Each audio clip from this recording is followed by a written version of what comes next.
Greetings to you wherever you may be. I welcome you to another episode of Hot Shots. I am Ọ̀gbẹ́ni Adébáyọ̀ Ìlúpéjú. Well, it is indeed trying times for the parents of the little lad that lost his life a couple of hours, over a day ago now, to the cold hands of death from the muzzle of a police officer's gun.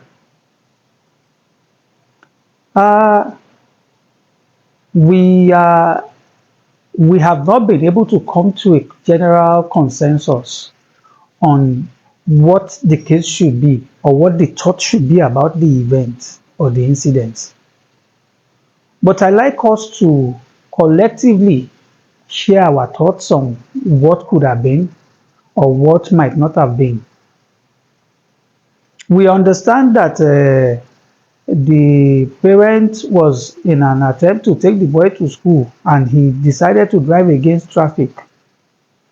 That is not a good start for the case. And that is the layman's point of view. Of course, a lot of people are very, very mad about this issue. And there's been conversations, arguments, and banters, and all sorts of things right from the beginning of the day.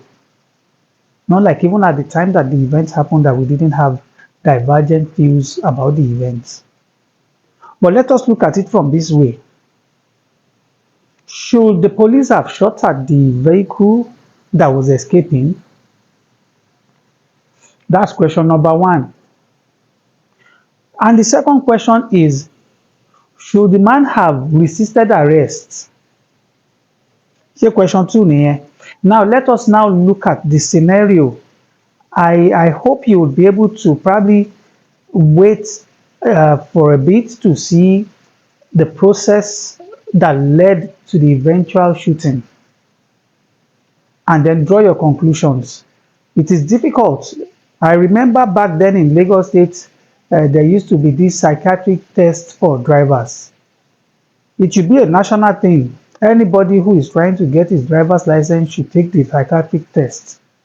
But while we are proposing that and while we are advocating that that should be a national thing, it is also very important that we advocate for the introduction of psychiatric tests for people who are also in positions of authority.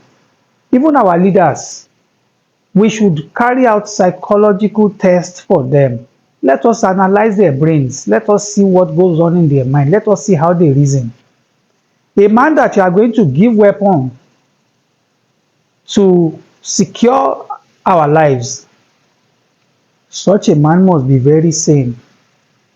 Now, in this case, I am not saying the police officer who shot, I'm not saying that he is insane, no. Because when you look at that scenario, a lot of different things will come to mind. But the only thing is, could they have been familiar with that terrain? Is it the way the Oyo State Traffic Management guys, is it the way they approach drivers? Is it the way they carry out their duties? All of these things are things that will now come together to form maybe a general opinion. But some people are for and some are against. Some people thought the policeman had a reason to shoot. Maybe that is true. A lot of other people think that if it was just a traffic offense, the policeman should not have shot. What are your own thoughts? Let's even look at it together. And then how can we mitigate issues like this?